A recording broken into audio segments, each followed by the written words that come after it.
Hey everybody, it's Kelly. Welcome back to another episode of Ask a Therapist. Today we're going to do a most asked questions. Just kind of take a chance to answer some of the questions I get asked most, but don't necessarily need an entire video on them. And because this channel is a lot of a mix between religious trauma, religious recovery, and sexuality questions, we're going to do a mix of that in this video. One of the biggest questions I get is, how do I know if I have religious trauma? And like most of the answers that I'm going to give, it is an individual basis kind of an answer, but there are some specific things that you do need to look for. And in general, if the markers of anything, any harm that's been done to you, if it becomes a distraction from your typical social interaction, your ability to go to school, to have friends, to have relationships, if it is distressful to that level, that it is a problem in those areas, then it is a thing that you need to look at, and it a thing that you need to potentially talk to a professional about and get some healing in that area. Because anything that is taking away from your ability to live your life to your fullest is problematic and something that shouldn't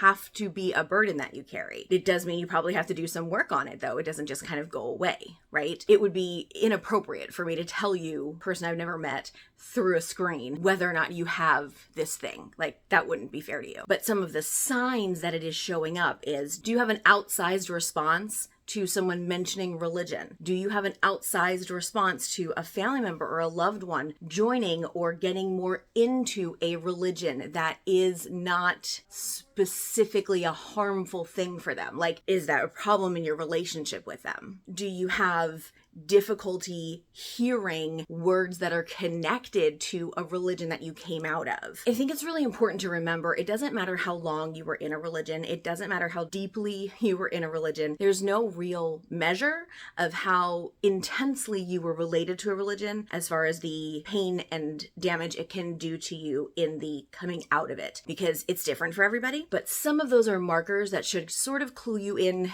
to check into that. I do also have like a free resource that I kind of put out there a couple of weeks ago. It's in the community section of this channel. I'll also put it in the description below. It is not a therapeutic diagnostic. This is not diagnosing anything, but it is something that you can kind of scale yourself on a day-to-day basis to see if this is impacting you daily, weekly, monthly, like how often is it something that's impacting you, for you to then take to your therapist or to look at with a trusted friend, and then you can decide if you need to talk to somebody about it. Okay, next question, sort of related. Do I have to leave church after I experience religious trauma? Do you have to leave a relationship if you experience trauma in the relationship?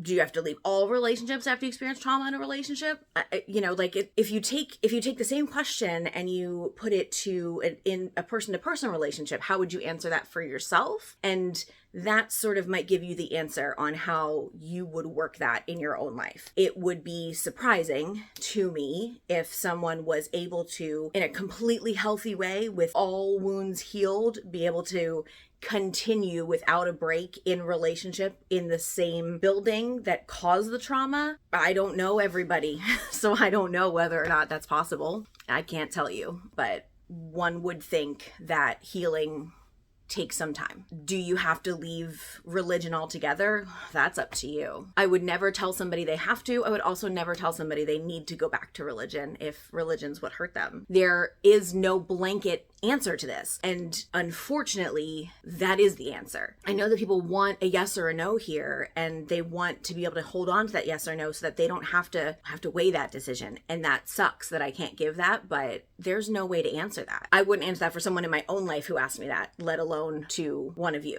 So as much as I know that you want an answer to that, I can't give one. But it's okay to not be sure, and it's okay to sort of wrestle with that, because then whatever you decide is yours to decide and not anyone else's. On a different but equally asked topic, how do I know if it's too late to come out? It's never too late to come out. Next question.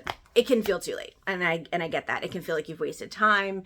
It can feel like you've missed a whole bunch of things. And yeah, it absolutely can. And we can blame all sorts of things. Society, family you grew up in, environment, opportunity, representation. There's so many things out there that keep people stuck in not knowing who they are until they know who they are, and not having opportunity to tell people who they are until they have opportunity to tell people who they are. But also, you don't get to redo things. And when you have an opportunity to tell people who you are and you are able to take it, it can't be too late to take it. You take it. When you're ready, you take it. And it's fair and it's appropriate to mourn that and to grieve those times that you didn't get. And also, you don't have to add on to more time that you don't get. It's never too late, and you will not get that time back, but you also do get the time that you are getting in the future by telling people who you are and by living the life that you want to live. Okay, this is a fun one. How do I own my bisexuality if I am a woman married to a man and I don't intend to leave? I've done more deleting of comments on my channel in the last 6 months than I've done since I started the channel, and this is why. I am not going to tolerate hatred towards any grouping in the LGBTQIA plus community, period.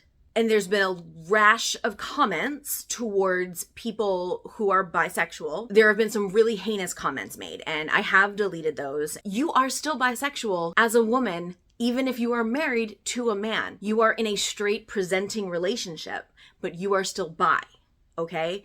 And that is still your identity. And especially if you have children, I'm going to be honest with you. I think there is an obligation there to be honest about who you are, because that representation of who you are as a person is important for kids to know, especially in 2024, as we look at the giant landscape of the United States at the very least. No, I'm going to go worldwide. Like, I look at the news, any country right now can have some sort of back and forth about how they're looking at queer issues, and representation matters. And so the understanding of who you are and how you show that to the world needs to be talked about. The fact that you have an identity that exists independent of who you are with needs to be talked about. So there's ways that you can do that. And one of the ways is, are there queer fundraisers in your area? So like where I am, there's a group that does a pride run. So do you take your family to that? Do you actively support queer endeavors in your area as a family? Like, as a heterosexual presenting family, heterosexual presenting couple, do you show up and open the conversation to allyship? Is your spouse a vocal ally? If they're not, that's a conversation between the two of you too, right? Like, how are you owning your bisexuality if your spouse is not willing to claim themselves as an ally? They're married to someone in the queer community. Are they not calling themselves an ally? What does that feel like for you?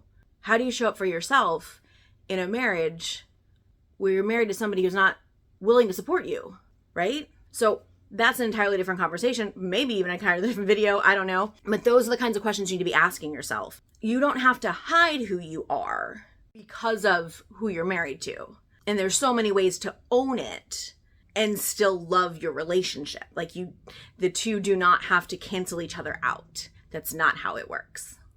Dating after coming out later in life. And I get all sorts of different questions about this. I'm going to kind of put it all under one. And this is like, essentially, how do I approach people in public settings? Like in a bar, at some sort of a mixer. Like if I'm with other queer people, how do I let someone know that I'm interested in them? I mean, honest, this question comes from women most of the time when they're used to being hit on most of their lives. And so they don't know how to do that. And what people write to me most of the time is they don't want to be predatory. They don't want to necessarily pursue, not because they don't want to pursue or don't know how to. It's because they have been the recipient of pursuit that has made them feel creepy or creeped out most of their dating life previously, and they don't know how to do this now without feeling that. And that's a lot to navigate. And that doesn't go anywhere if you don't deconstruct that, okay? Much like religion, heterosexism is something you need to deconstruct for yourself when you realize you're not heterosexual.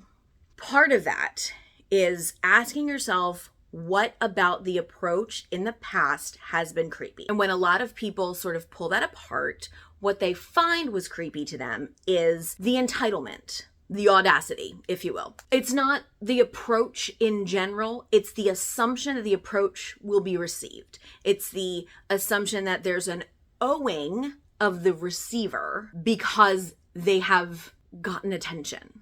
And I would venture to guess that if you are approaching someone without an expectation of getting something back, but opening the door to Are you interested in talking to me? Wherever you are you interested in more than just a, hi, how are you? Like engaging in some way.